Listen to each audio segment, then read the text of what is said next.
বিশেষ ফেব্রুয়ারি পালন করছে, এখানে সবাই অপেক্ষা করতেছে তোমরা।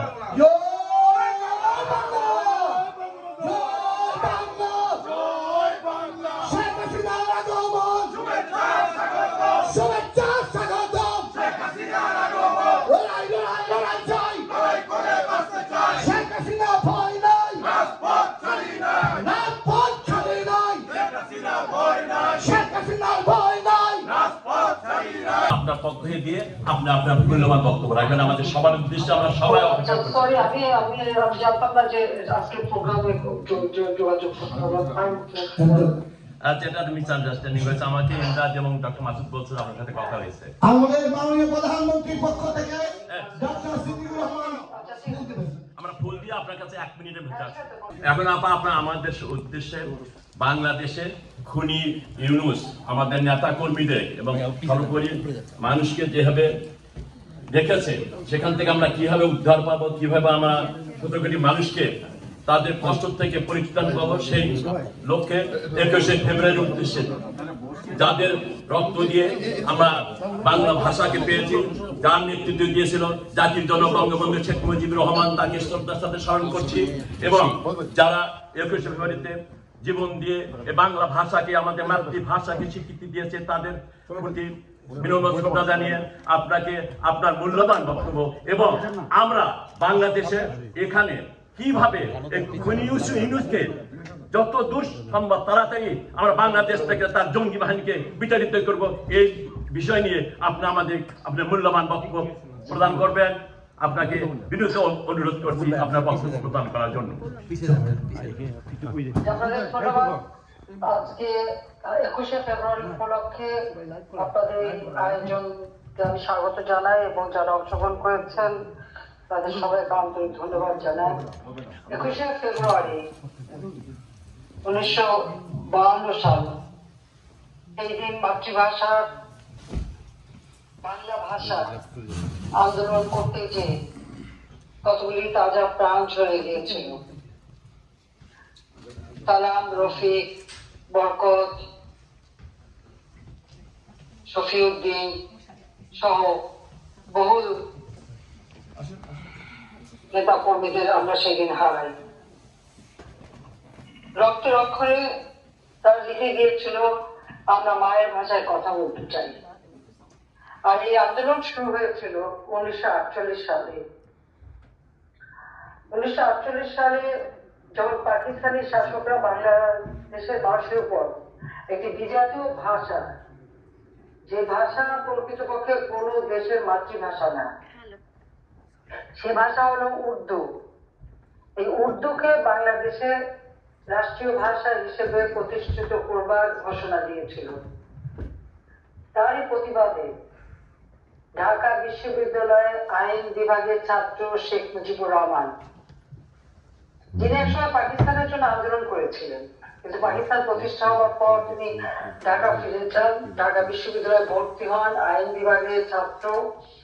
যখন দেখলেন যে পাকিস্তানিরা আমাদের সংস্কৃতির উপর আঘাত হানছে, আমাদের মাতৃভাষায় কথা বলার অধিকারটুকু কেড়ে নিচ্ছে, তিনি তার প্রতিবাদ করেন এবং ২১ সালে প্রথম ফেব্রুয়ারি মাসে একটি মিটিং হয় এবং জানুয়ারি ৪ জানুয়ারি বঙ্গবন্ধু শেখ মুজিবুর রহমান ছাত্রলীগ গঠন করেন।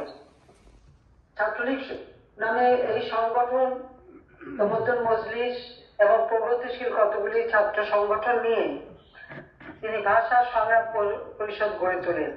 তারই প্রস্তাবে মাতৃভাষা সংগ্রাম পরিষদ গঠিত হয় এবং সেই দিন ১১ই মার্চ ধর্মঘটের ডাক দেওয়া হয় এবং সেই ধর্মঘট করতে যে বঙ্গবন্ধু শেখ মুজিব সহ অনেক ছাত্র নেতারা গ্রেপ্তার হয় এবং সেইভাবেই কিন্তু আমাদের মাতৃভাষা অধিকার আদায়ের আন্দোলন শুরু হয়। সেই আন্দোলনের পথ দিয়ে একের পর এক কর্মসূচি এবং সারা বাংলাদেশে প্রতি জেলায় জেলায় লিফলেট, প্যাম্পলেট, প্রচার বিভিন্ন মাধ্যমে ছাত্র নেতা ছড়িয়ে পড়ে এবং বাংলাকে রাষ্ট্রভাষার মর্যাদা দেওয়ার জন্য আন্দোলন শুরু হয়। এই আন্দোলন করতে যে এবং ঢাকা বিশ্ববিদ্যালয়ের 4র্থ শ্রেণীর কর্মচারীদের অধিকার প্রতিষ্ঠা করতে গিয়ে তিনি বারবার গ্রেপ্তার হন। এরপরে যখন 49 সালে তাকে গ্রেপ্তার করা হয় আর তাকে বঙ্গবন্ধু শেখ মুজিবকে আর মুক্তি দেওয়া হয়নি। ওই সময় অনেকে বলা হয়েছিল যে বসলেখা দিলে এবং 15 টাকা ফাইন দিলে তাহলে তারা মুক্তি পাবে। বঙ্গবন্ধু শেখ মুজিবের কথা ছিল যে এই বসলেখা দেওয়া আর ফাইন দেওয়ার অর্থ হলো যে অন্যায়কে মেনে নেওয়া। তিনি সেটা মেনে নেননি, তাকে ঢাকা বিশ্ববিদ্যালয় থেকে বহিষ্কারও করা হয়। এবং তাকে গ্রেপ্তার করার পর তিনি কারাগারে বসেও এই ভাষা সংগ্রামটা যেন অব্যাহত থাকে তার জন্য নানাভাবে কাজ করে যান। ঢাকা মেডিকেল কলেজে তাকে যখন চিকিৎসার জন্য নিয়ে আসে তখন সেই সময় তিনি ছাত্রলীগের নেতৃবৃন্দ খালেক নেয়াজ সহ কাজী গোলাম মাহবুব এবং অন্যান্য নেতৃবৃন্দ তাদের সঙ্গে গোপনে দেখা করেন এবং তাদেরকে 21শে ফেব্রুয়ারি দিনটা ছিল 52 সালে প্রাদেশিক পরিষদের বাজেট সেশন। তখন প্রাদেশিক পরিষদ বসতো ঢাকা বিশ্ববিদ্যালয়ের জগন্নাথ হল। আপনাদের মনে আছে জগন্নাথ হলটা ভেঙে পড়ে গিয়েছিল একবার, যত সম্ভব 2015 সালে। ওটাই ছিল প্রাদেশিক পরিষদের অ্যাসেম্বলি হল। আর ঢাকা মেডিকেল কলেজ আর ওখানে ছিল ছাত্রদের হোস্টেল, যেগুলি ছিল সাধারণত টিনের ঘর। তো কারাগার থেকে বঙ্গবন্ধু শেখ মুজিব তাদেরকে নির্দেশ দিয়েছিলেন 21শে ফেব্রুয়ারি যেহেতু প্রাদেশিক পরিষদের বাজেট সেশন বসবে ওই দিন একটা প্রতিবাদ জানাতে। কারণ এই প্রাদেশিক পরিষদেও কিন্তু প্রস্তাব উত্থাপন করা হয়েছিল রাষ্ট্রীয় ভাষা বাংলার জন্য। সেই আন্দোলন করতে যেয়েই কিন্তু ছাত্রদের গুলি করা হয় এবং সেই দিন এই সমস্ত ভাষা শহীদ জীবন দেয়। আমি আজকের দিনে সকল ভাষা শহীদদের প্রতি আমার শ্রদ্ধা জানাই। শ্রদ্ধার সাথে আমি স্মরণ করি জাতির পিতা বঙ্গবন্ধু শেখ মুজিবুর রহমানকে, যার নেতৃত্বে আমরা স্বাধীনতা অর্জন করেছি।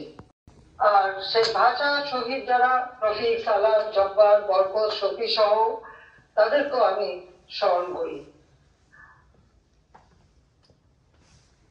21শে ফেব্রুয়ারি গুলি লাগার কারণে বঙ্গবন্ধু শেখ মুজিব কিন্তু এই রাষ্ট্রভাষা বাংলার মর্যাদা প্রতিষ্ঠা এবং রাজবন্দীদের মুক্তির দাবিতে অনশন শুরু করেন।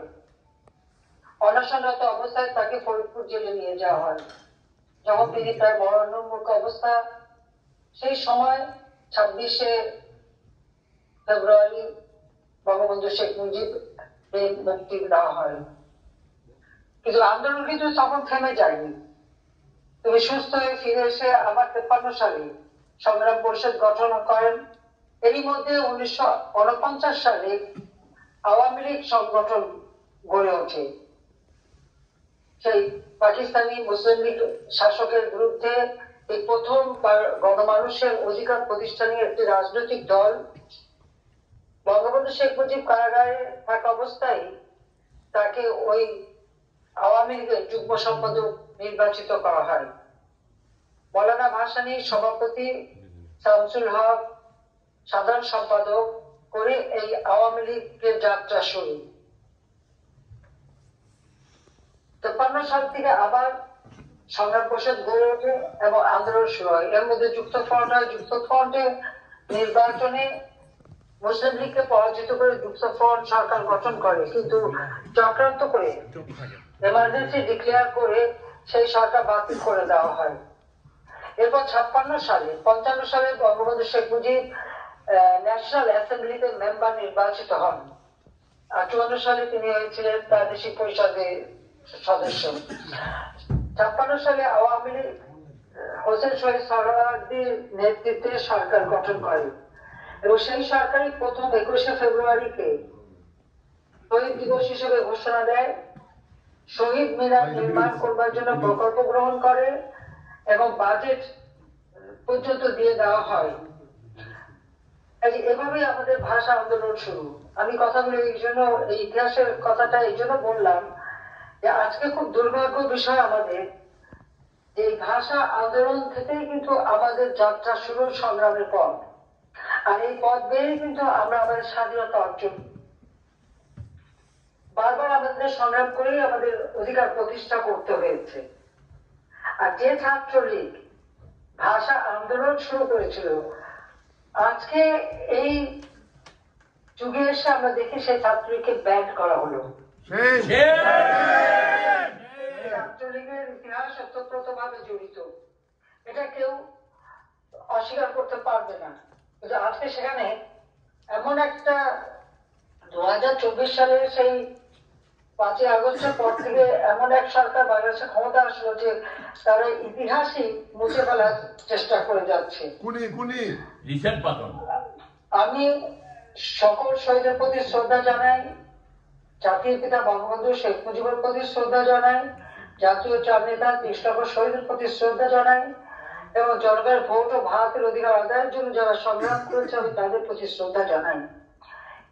75 15 আগস্ট জাতির পিতা বঙ্গবন্ধু শেখ মুজিবকে নির্মমভাবে হত্যা করে। এরপর থেকেই কিন্তু আবার নানা চক্রান্ত, অথচ বঙ্গবন্ধু শেখ মুজিবই কিন্তু বাংলা ভাষাকে জাতিসংঘ 1974 সালে বাংলাদেশকে স্বীকৃতি দেয়, সদস্য পদ দেয়। 74 সালের 25শে সেপ্টেম্বর বঙ্গবন্ধু শেখ মুজিব জাতিসংঘে যে ভাষণ দেন, সেই ভাষণটা বাংলা ভাষায় তিনি দিয়েছিলেন। অর্থাৎ বাংলা ভাষাকে রাজনৈতিক ভাবে সারা বিশ্বের কাছে তিনি তুলে ধরেন।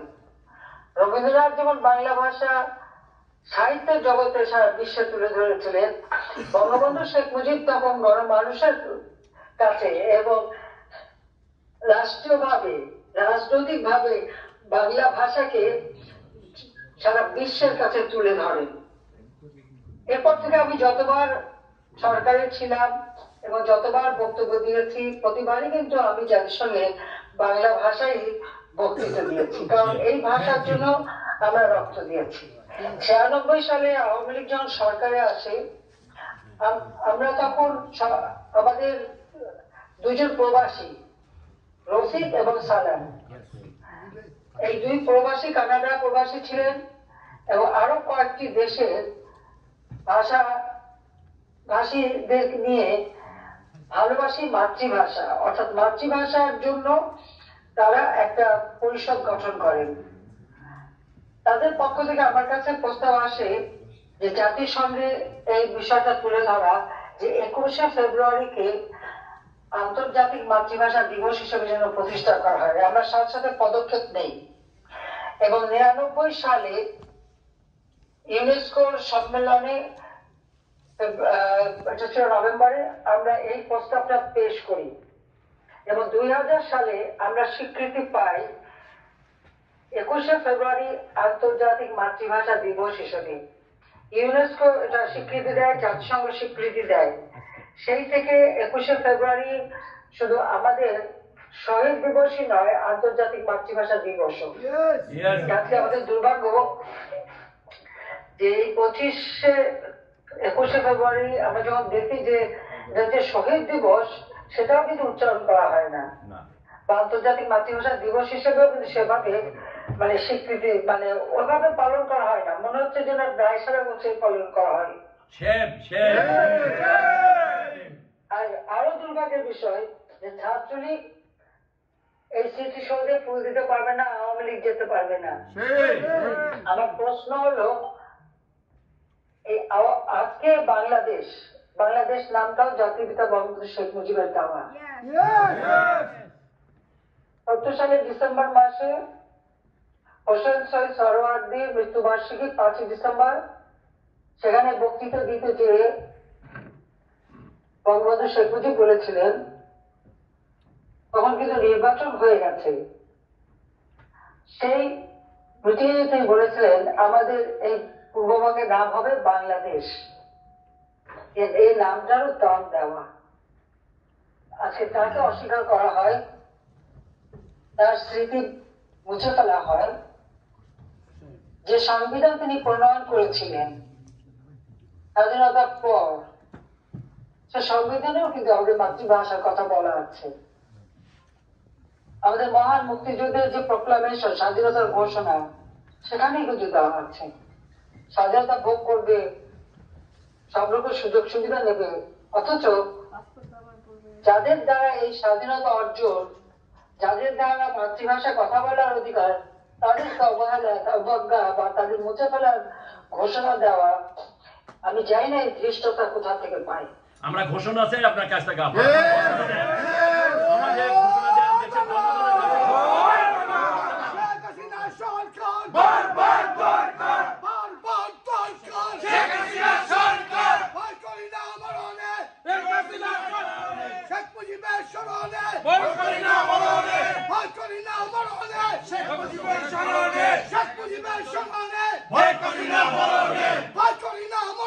দেশের আমাদের মুক্তিযুদ্ধ, যে যুদ্ধের মধ্য দিয়ে আমরা বিজয় অর্জন করি, বঙ্গবন্ধু শেখ মুজিব বাঙালি জাতির জন্য একটা জাতি হিসেবে আত্মমর্যাদা এনে দেন, একটা জাতি রাষ্ট্র প্রতিষ্ঠা করেন। সারা বিশ্বে আমরা একটা নিজের অবস্থান সৃষ্টি করতে সক্ষম হই। আজকে যে পরাজিত শক্তি পাকিস্তানি হানাদার বাহিনী, যাদেরকে আমরা মহান মুক্তিযুদ্ধের মধ্য দিয়ে পরাজিত করেছিলাম, 30 লক্ষ শহীদ রক্ত দিয়েছিলেন, 2 লক্ষেরও বেশি মা বোন নির্যাতিত হয়েছিল, 3 কোটির উপর মানুষ গৃহহারা হয়েছিল। যিনি স্বাধীনতা এনে দিলেন, দীর্ঘ সংগ্রামের মধ্যে জেল, জুলুম, অত্যাচার, নির্যাতন সহ্য করে, যে বাড়ি থেকে বঙ্গবন্ধু শেখ মুজিব স্বাধীনতার ঘোষণা দেন, 32 নম্বর ধানমন্ডি বঙ্গবন্ধু স্মৃতি জাদুঘর, আজকে সেটা প্রথমে পুড়িয়ে দেওয়া হলো, সেটা ভেঙে গড়িয়ে দেওয়া হয়েছে। এর নিন্দা করা ভাষা আমার নেই। ওই বাড়িতেই জাতির পিতা বঙ্গবন্ধু শেখ মুজিবকে 1975 সালে নির্মম ভাবে হত্যা করা হয়। পরিবারের সব সদস্য, আমার মা, আমার 3 ভাই, রাজ্যপালের সহ সকলকে। আমরা 2 বোন বেঁচে গিয়েছিলাম, কারণ বিদেশে ছিলাম। তারপরে আমি 81 সালে ফিরে যাই। কোথায় ফিরে গেলাম? যেখানে আমার বাবার খুনিদের বিচার হবে না বলে ইন্ডেমনিটি দেওয়া হয়েছে রাষ্ট্রীয় ক্ষমতায় তারা। যে যুদ্ধাপরাধীরা গণহত্যা চালিয়েছিল, অগ্নিসংযোগ করেছিল, আমাদের মা বোনদের ইজ্জত লুটেছিল, দেশকে লুটে পুড়ে খেয়েছিল, যাদের বিচার জাতি পিতা শুরু করেছেন, তাদের সবাইকে মুক্তি দিয়ে তাদের মন্ত্রী, প্রধানমন্ত্রী, উপদেষ্টা করে তাদের রাষ্ট্রীয় ক্ষমতায় অধিষ্ঠিত করেছিল। সেই অবস্থায় কিন্তু আমি দেশে ফিরে যাই এবং সংগ্রামের মধ্য দিয়ে 21 বছর পর 96 সালে সরকার গঠন করি। আর আওয়ামী লীগ সরকার গঠন করি, কিন্তু এই আন্তর্জাতিক মাতৃভাষা দিবস আমরা সারা বিশ্বব্যাপী স্বীকৃতি অর্জন করি। আজকে আওয়ামী লীগের তারা নিশ্চিহ্ন করে দেওয়ার ঘোষণা দেয়। আমার একটা প্রশ্ন আছে, এই প্রশ্নটা আপনারাও করবেন। হ্যাঁ, আজকে আমরা দেখলাম এমনকি আমাদের মহামান্য রাষ্ট্রপতি, তিনি একজন মুক্তিযোদ্ধা, কিছু কিছু দল হুমকি দেয় তাকে শহীদ মিনারে যেতে দেবে না। আমি চাই না আসলে আমাদের দেশে আদৌ কোন সরকার আছে কিনা, রাষ্ট্রপতিকে যারা অবমাননা করে, মহামান্য রাষ্ট্রপতিকে যারা অবমাননা করে, তাদের বিরুদ্ধে কেন আইনগত ব্যবস্থা নেওয়া হচ্ছে না? এটা তো করতে পারে না। তবুও রাষ্ট্রপতিকে ধন্যবাদ, তিনি গিয়েছেন সেখানে। কিন্তু ইউনূস সাহেবকে আমি জিজ্ঞাসা করি যে তিনি কতবার শহীদ মিনারে গেছেন, কতবার স্মৃতির প্রতি শ্রদ্ধা জানিয়েছেন, তিনি কতবার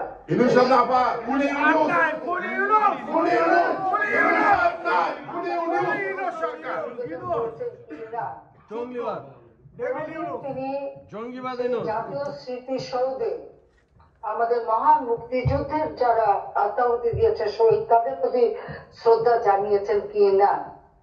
কোন দুর্যোগ দুর্বিপাকে কোনদিন বাংলাদেশে কোন মানুষ যেন যখন প্রাকৃতিক দুর্যোগে ক্ষতিগ্রস্ত, কোনদিন তার হাত থেকে এক মুঠ চাল তাদের সাহায্যে এসেছে কিনা বা একটা টাকা দিয়ে সাহায্য করেছেন কিনা বা কোনো রিলিফ করেছেন কিনা? কখনই না। ফাঁসি ফাঁসি ফাঁসি চাই ইনুসের ফাঁসি চাই ফাঁসি ফাঁসি ফাঁসি চাই ইনুসের ফাঁসি চাই। আগুনে আজকে বাংলাদেশ জ্বলে পুড়ে শেষ হয়ে যাচ্ছে। যে বাংলাদেশকে আমি দীর্ঘ 15টা বছর 7 মাস একটানা অনেক প্রতিকূলতা, অনেক চক্রান্ত, অনেক ষড়যন্ত্র মোকাবেলা করে এই বাংলাদেশকে উন্নয়নশীল দেশের মর্যাদা উন্নীত করেছি। 71 সালে যে ধ্বংসযজ্ঞ ছিল সেই ধ্বংসস্তূপের উপর দাঁড়িয়ে জাতির পিতা বঙ্গবন্ধু শেখ মুজিব যখন 72 সালে ফিরে এসে দায়িত্ব নেন, মাত্র 3 বছর 7 মাসের মধ্যে এই বাংলাদেশকে তিনি স্বল্পোন্নত দেশে উন্নীত করেছে, জাতিসংঘ কর্তৃক স্বীকৃতি পেয়েছিল। এত অল্প সময়ের মধ্যে পৃথিবীতে কোন দেশ যুদ্ধের ভয়াবহতা কাটিয়ে উঠে একটি প্রদেশকে রাষ্ট্রে উন্নীত করে সেই দেশকে স্বল্পোন্নত দেশে উত্তরণ ঘটানো, এটা কেউ পেরেছে বলে আমি বিশ্বাস করি না। এটা কোথাও পাবেন না। জাতির পিতা বঙ্গবন্ধু শেখ মুজিবুর রহমানের মতো বলিষ্ঠ নেতৃত্ব ছিল বলে, দেশপ্রেমিক নেতা ছিলেন বলে এটা সম্ভব হয়েছিল। আরেকটি কথা, এটা আমি আজকে দিনে না বলে পারছি না, আমাদের মহান মুক্তিযুদ্ধে যারা আমাদের মিত্র শক্তি, পৃথিবীর বিভিন্ন দেশে যখন বিপ্লব হয়েছে বা মুক্তিযুদ্ধ হয়েছে, স্বাধীনতা যুদ্ধ হয়েছে, আপনারা দেখবেন সেই দেশের যারা মিত্র বাহিনী, যারা সেই যুদ্ধে সহযোগিতা করেছে, তারা কিন্তু কোনোদিন নিজ দেশে ফিরে যায় না। যে দেশ তারা স্বাধীন করে দিয়েছে সেই দেশেই তারা ঘাঁটি বেঁধেছিল। সারা বিশ্বে একমাত্র ব্যতিক্রম হচ্ছে বাংলাদেশ। কেন? আমাদের মিত্র বাহিনী ছিল ভারত। ভারতের সৈনিকরা আমাদের মুক্তিযোদ্ধাদের সাথে কাঁধে কাঁধ মিলিয়ে তারা বুকে রক্ত ঢেলে দিয়ে আমাদের স্বাধীনতা এনে দেয়। জাতির পিতা বঙ্গবন্ধু শেখ মুজিবুর রহমান যখন ভারতের তদানীন্তন প্রধানমন্ত্রী শ্রীমতী ইন্দিরা গান্ধীকে অনুরোধ করেন, জিজ্ঞাসা করেন যে আপনার শ্রমিকদের কবে ফেরত নেবেন, তিনি সঙ্গে সঙ্গে কিন্তু রাজি হয়ে যান এবং তিনি তাদেরকে ফেরত নেন। বাংলাদেশ কিন্তু একমাত্র ব্যতিক্রম। জার্মানিতে আপনারা জানেন যে একসময় পশ্চিম জার্মানি, পূর্ব জার্মানি, পশ্চিম জার্মানিকে সহযোগিতা করেছিল আমেরিকা, পূর্ব জার্মানিকে সহযোগিতা করেছিল রাশিয়া। দুই দেশে কিন্তু আমেরিকা এবং রাশিয়ার ঘাঁটি ছিল। জাপানে এখনো কিন্তু আমেরিকার ঘাঁটি রয়ে গেছে। এভাবে পৃথিবীর অনেক দৃষ্টান্ত আমি দিতে পারবো, কিন্তু বাংলাদেশ একমাত্র ব্যতিক্রম। কেন জানেন? বঙ্গবন্ধু একটাই কারণ, জাতির পিতা শেখ মুজিব, লাল লাল লাল সালাম, জাতির পিতা শেখ মুজিব, লাল লাল লাল সালাম, জাতির পিতা শেখ মুজিব। দেশ যাদের স্বাধীনতার ইতিহাসে দুই দেশের রক্ত একই সাথে মিশে গেছে, কিন্তু আমরা স্বাধীন সার্বভৌম দেশ এবং সেই স্বীকৃতিটা আমরা পেয়েছিলাম, সেই সম্মানটা আমরা পেয়েছিলাম সারা বিশ্বের কাছে। কিন্তু আজকে আমরা কি দেখি, যে পরাজিত শক্তি যারা আমাদের দেশে গণহত্যা চালালো, আজকে ইউনূস সাহেব ক্ষমতা এসেছেন চক্রান্ত করে, এবং তার চক্রান্তের ইতিহাস কিন্তু বেরিয়ে গেছে। যতদিন বাইডেন সরকার ছিল এই চক্রান্তে মদত দিয়েছিল এবং তারই অর্থ ব্যয় করেছিল। $29 মিলিয়ন। ট্রাম্প সরকার আসলো, সাথে সাথে অনেক তথ্য কিন্তু এখন বের হয়ে গেছে। We love Trump. অনেক তথ্য এসেছে যে কিভাবে চক্রান্ত করেছে বারবার আমি যেন ক্ষমতা আসতে না পারি, এবং সেটা আমি কিন্তু জানতাম। আমি আপনাদেরও বলেছি, সবাইকে সবসময় বলেছি, সংসদে বলেছেন চক্রান্ত করা হয়েছিল। দালাল দালাল দালাল হুশিয়ার সাবধান। 2018-তে একই চক্রান্ত হয়, সেটাকে আমরা প্রতিহত করে চলে আসি। 2024-এ নির্বাচনই যাতে না হয় সেই চেষ্টা করা হয়েছিল, তারপর কিন্তু আমি নির্বাচন করে চলে আসি। সময় দেওয়া হয়েছিল 3 মাস, সেখানে তারপরেও আমরা 7 মাস সরকারে ছিলাম।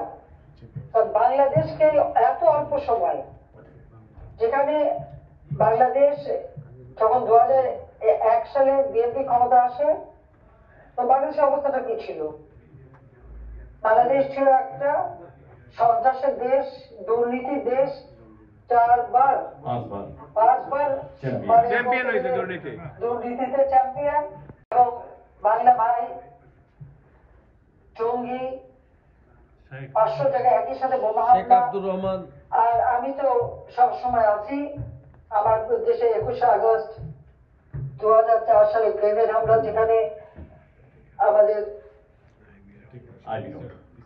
22 জন নেতা কর্মী এবং 2 জন অজ্ঞাতনামা মৃত্যুবরণ করে। প্রায় 1000 মতো নেতা কর্মী আহত, তার মধ্যে 4 জন প্রায় 450 জনের উপরে খুবই খারাপ অবস্থা ছিল, মরণান্তিক অবস্থা ছিল। এবং পরবর্তীতে অনেকেই আরো মৃত্যুবরণ করেন। আইবি রহমান, তাকে নির্মমভাবে হত্যা করে। তারপরে জনগণের এইরকম একটা অবস্থা বাংলাদেশে।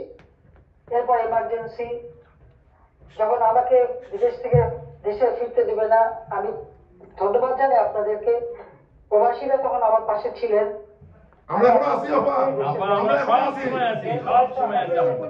হাউস অ্যারেস্ট করে রাখে, তারপরে যা হোক আমাকে কারাগারে বন্দি করে। আমি তো থেমে থাকিনি।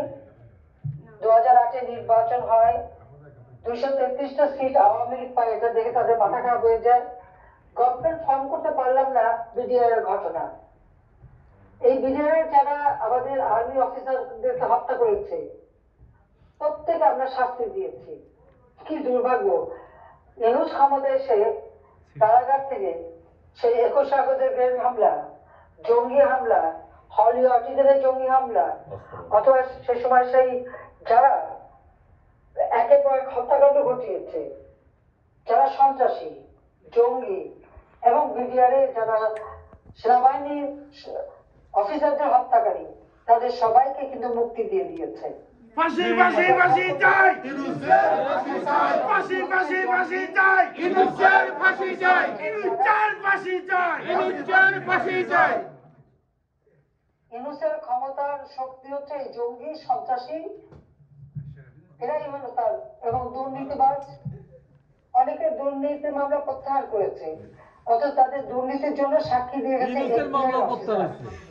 এবং কোনো কোনো সাক্ষী তখন বাকি ছিল আরো দেবে। এবং এদেরকে নিয়ে তার রাষ্ট্র পরিচালনা, সে রাষ্ট্র সামনে এগোবে কিভাবে? একের পর এক হত্যাকাণ্ড সারা বাংলাদেশে, এমন কোন জেলা নাই, উপজেলা নাই, ইউনিয়ন পর্যায় পর্যন্ত আওয়ামী লীগের নেতা কর্মীদেরকে হত্যা করা হচ্ছে। আর কত বিভৎস ভাবে, হাতে তরবারি নিয়ে, অস্ত্র নিয়ে সরাসরি ঘুরে বেড়ায়। এবং এই যে একটার পর একটা ঘটনা, 7 জুলাই থেকে যে আন্দোলন, সে আন্দোলনে পুলিশ তো পানিও মারে নাই, সাউন্ড গ্রেনেডও মারে নাই, লাঠি দিয়ে আন্দোলনটা তুলে দেওয়ার চেষ্টা করেনি। কিন্তু আপনারা আজকে কম্পেয়ার করেন ইউনূসের আমলে কি হচ্ছে। মাদ্রাসার শিক্ষকরা আন্দোলন করতে গেলে তাদের উপরে হামলা, দুইজনকে হত্যা করা হয়েছে, লাশ গুম। ছাত্ররা বয়স নিয়ে আন্দোলন করতে গেল, সেখানে হামলা, সেখানে একজন মারা গেল। আমাদের নারী শিক্ষক ছোট্ট শিশু কোলে, তার উপর পানি মারলো, ওইটুকু বাচ্চা তাকে গ্রেপ্তার করলো, তাদের উপরে হামলা। স্বৈরাচারী কে, স্বেচ্ছাচারী কে, ফ্যাসিবাদ কে, সেটা আমার প্রশ্ন। আর গণহত্যা, হ্যাঁ, জাতিসংঘ তদন্ত কমিটি একটা রিপোর্ট দিয়েছে, এটা গ্রহণযোগ্য না। কিন্তু তারপর সেখানে একটা কথা আছে, আপনারা দেখবেন এই হত্যাকাণ্ডের ব্যাপারে সরকারের পক্ষ থেকে এক তালিকা করা হয়েছে।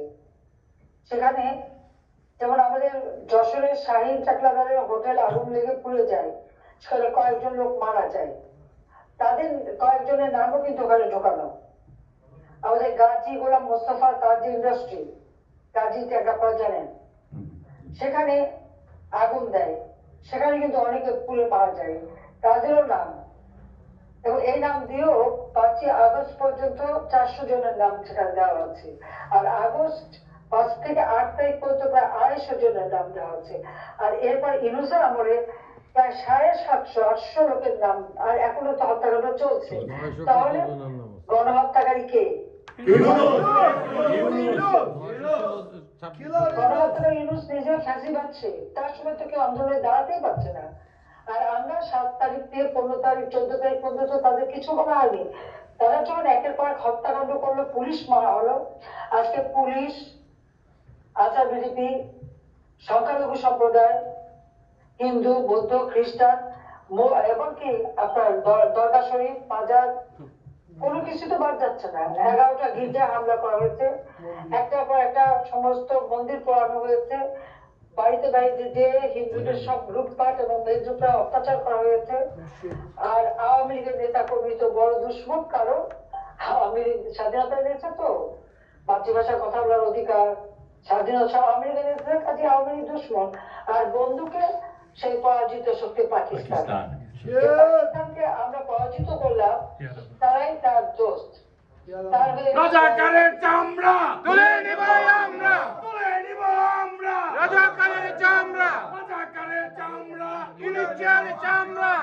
এইভাবে একটা দেশের ক্ষতি হতে দেওয়া যায় না। কাজে আমি আপনাদের একটু বলবো যে আপনাদের জনমত সৃষ্টি করতে হবে। আর ওই জাতিসংঘ ওই যে তালিকাটা দিয়েছে, বা ইউনুস আবার কিন্তু এই চ্যাপ্টারটা নিষিদ্ধ করেছে বাংলাদেশে। তাদেরকে বলতে হবে যে প্রত্যেকটা ঘটনা তারা যেন তাদের বিশেষজ্ঞ দিয়ে পরীক্ষা করে। এখানে আমি চ্যালেঞ্জ দিচ্ছি, আবু সাইদের হত্যা, মুগ্ধের হত্যা, মুগ্ধ যখন গুলিকে ঝরে পড়লো, কই তখন তো পুলিশের কোনো অ্যাকশন ছিল না, সেটা তাদের নিজেদের মিছিলে ছিল। তবে সেখানে পুলিশ গুলি, সেখানে মুগ্ধ কেন গুলিকে পড়লেন গেল, সেটা কিন্তু ভিডিওতেই আছে। আর আবু সাইদের যদি পুলিশের গুলিতেই মারা যাবে, তাহলে তাকে সাথে সাথে হাসপাতালে নেওয়া হয়নি কেন, চিকিৎসা করা হয়নি কেন? ম্যাট্রিকুলাস ডিজাইন। 2:30টার সময় গুলি লাগলো, 8টার সময় তাকে হাসপাতালে, এই সময়টা সে কোথায় ছিল, এটাকে হত্যা করলো। এইভাবে প্রত্যেকটা হত্যাকাণ্ড যদি যাচাই করা হয়, এবং অস্ত্র কাদের হাতে, ইউনুসেরই উপদেষ্টা স্বরাষ্ট্র মন্ত্রণালয়ের দায়িত্ব ছিল, ব্রিগেডিয়ার সাখাওয়াত যখন বললো যে এই বুলেট 7.62 বুলেট পুলিশ ব্যবহার করে না, আর্মি ব্যবহার করে না, তাহলে কে ব্যবহার করলো? তার মানে এই যে হত্যাকাণ্ডগুলি ঘটেছিল, এই ঘটনাগুলি এই আন্দোলনকারীরা এরা নিজেরাই ঘটিয়ে দিয়ে আওয়ামী লীগের মিথ্যা অপবাদ চাপিয়েছে, আমার মিথ্যা অপবাদ চাপিয়েছে। আমি যদি করতাম তাহলে 7 তারিখে বসতেই তো দিতাম না, তাহলে 7 তারিখ থেকে 14 তারিখ পর্যন্ত কেন বসবো? তাই না? তাদেরকে যখন গ্রেফতার করা হলো, তাদের গার্জিয়ানরা আসলো, তাদেরকে আমরা ছেড়ে দিলাম। তাহলে কি ছেড়ে দেওয়াটা ভুল হয়েছে আমাদের? এদেরকে গ্রেফতার করে রাখা উচিত ছিল, আরো বেশি করে গ্রেফতার করা উচিত ছিল। আমরা তো নির্যাতনের পথে যাইনি, উল্টো এখন দেখা যাচ্ছে আমরা নির্যাতনের শিকার। আবার লক্ষ লক্ষ নেতা কর্মী, এমনকি আমি আমাদের সাতক্ষীরা আশাশুনি উপজেলা চেয়ারম্যান, তাকে মেরে আগুনের মধ্যে ফেলে পুড়িয়ে ফেলা হয়েছে। আমার ইউনিয়ন পরিষদের চেয়ারম্যান, তার বাড়িতে হামলা করে তার বউ এবং মেয়ে ভয়ে ছাদে উঠে গিয়েছিল, নিচে তাদের 5 জনকে কেটে হত্যা করেছে। ছাদে যে সে মা মেয়েকে রেপ করেছে, তারপরে তাদেরকে মেয়ে ছাদ থেকে ফেলে দিয়েছে।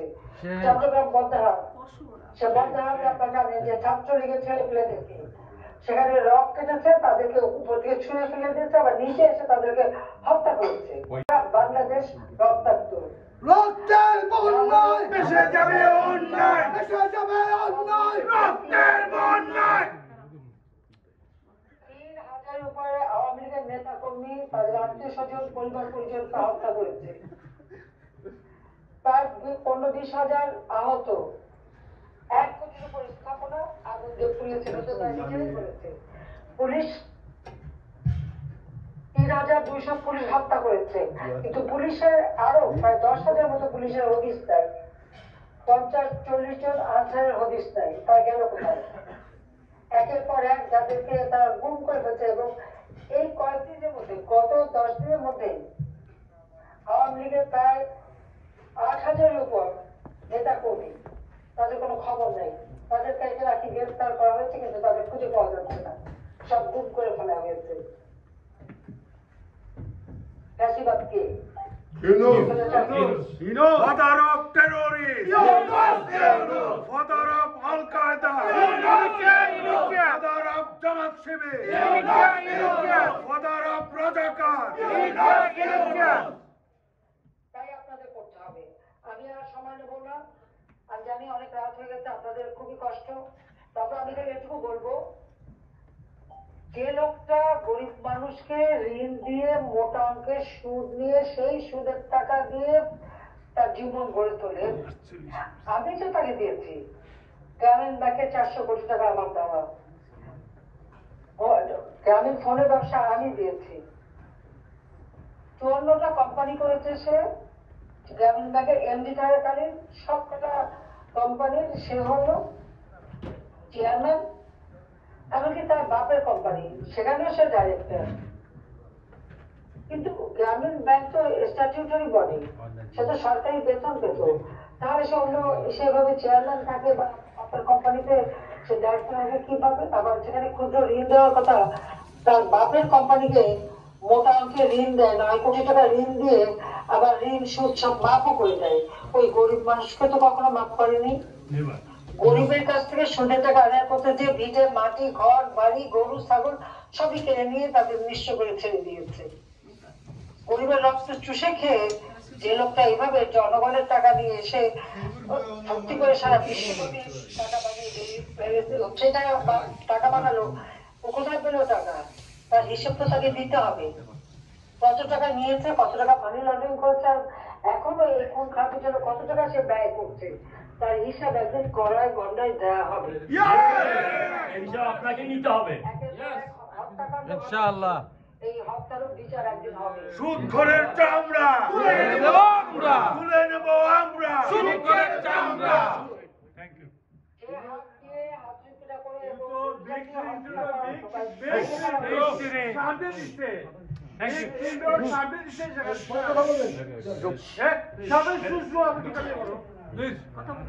বলেন বঙ্গবন্ধু ভবনে যারা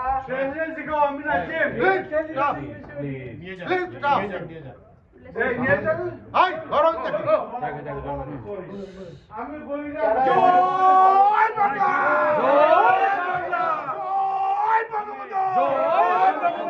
শেখ হাসিনার ভয় নাই, রাজপথ ছাড়ি নাই, রাজপথ ছাড়ি নাই, শেখ হাসিনার ভয় নাই। ব্যবস্থা নিতে হবে এবং ইনশাআল্লাহ সেটা নেব এবং সেই দিন আছে।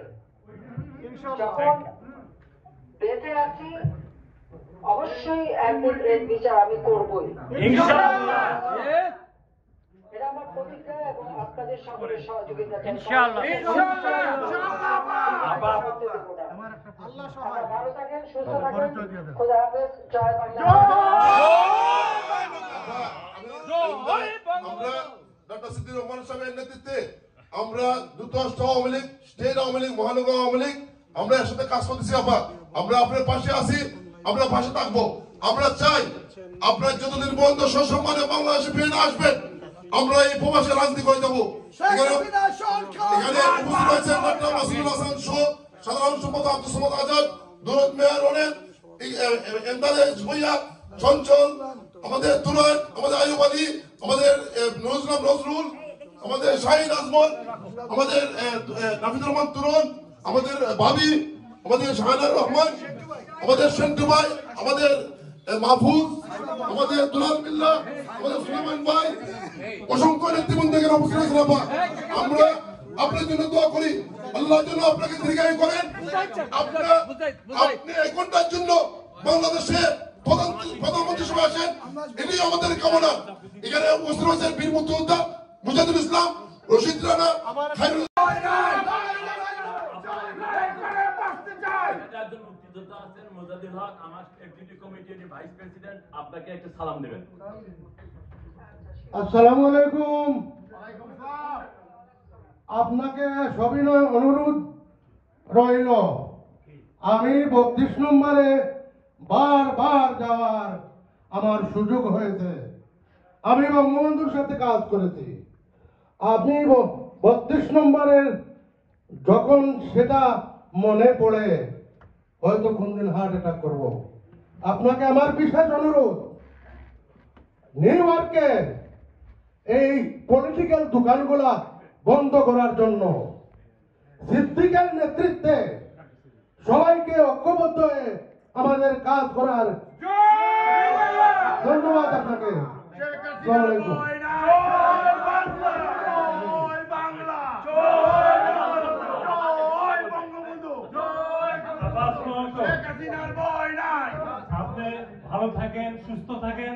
এই দোয়া আমরা সবাই করতেছি। আর আমেরিকাতে ঐক্যের কোনো বিকল্প নাই। সমস্ত বঙ্গবন্ধুর সৈনিকেরা ঐক্যবদ্ধভাবে আপনার নির্দেশে আমরা সংগ্রাম করে যাব। আপা আমরা এই যে সেপ্টেম্বর মাসে যখন এই খুনি ইউনূস এই যুক্তরাষ্ট্রে আগমন ঘটে, তখন তাকে সামনে রেখে আমরা স্লোগানে মুখরিত করেছিলাম, জননেত্রী শেখ হাসিনার ভয় নাই, রাজপথ ছাড়ি নাই। আপা আমরা আরো স্লোগান দিয়েছিলাম ওখানে, father of terrorist Yunus, Yunus father of al Qaeda, Yunus, Yunus. বলছি আসসালামু আলাইকুম। এখনই শেষ হয়ে যাবে। আমি ডক্টর মাসুদ বলছি, আসসালামু আলাইকুম। আমরা সবাই আজকে একসঙ্গে আছি এবং একসঙ্গে কাজ করতেছি এবং everybody is united under the leadership of Siddiqur Rahman. এখানে চঞ্চল আছে, আপনাকে একটু সালাম দিবে। বলছি আমরা প্রস্তুত, যেদিন আপনি ঘোষণা দেবেন বাংলার মাটিতে যাবেন সেদিন যুক্তরাষ্ট্র। আমি দোয়া করি আপনি বীরের মতন দেশে ফিরবেন খুব দ্রুত। 2-3 মাসের ভিতরে ইনশাআল্লাহ নেত্রী এমন কোন শক্তি নাই আমাদেরকে রুখে দাঁড়াবে আপনাকে দেশে নেওয়ার জন্য। ইনশাআল্লাহ বীরের মতন।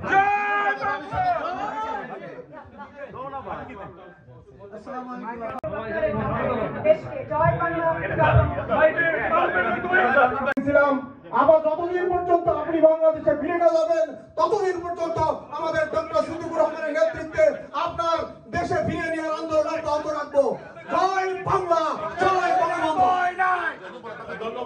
আপা আদাব, আমি কৃষ্ণা বলছিলাম। আমার বোন আপনার আপনি পড়িয়েছেন ও শুকনা, আর রত্নেশ্বর হাজরা হচ্ছে আমার মেশো টুঙ্গিপাড়াতে। তো আমাদের বাড়ি গোপালগঞ্জ আর আমি টুঙ্গিপাড়ার আমার মাসির বাসা। রত্নেশ্বর হাজরা হচ্ছে আমার মেশো, বড় মেশো। ভালো থাকবেন, আপনাকে আপনার সমস্ত কামনা করছি। জয় বাংলা, জয় বাংলা। এটা নিয়ে আমরা বেঁচে আছি আপা। আপনি যে ক্ষমতা দিয়ে নির্দেশ দিবেন জীবনের শেষ দিন পর্যন্ত আপনার নির্দেশ পালন করবো আপা। and we working day and night। আপা আপনি ভালো থাকেন, সুস্থ থাকেন, আমাদের হতাশ হওয়ার কোনো কারণ নাই। বাংলাদেশের 17 কোটি মানুষ আপনার সাথে আছে আপা। জয় বাংলা, জয় বঙ্গবন্ধু।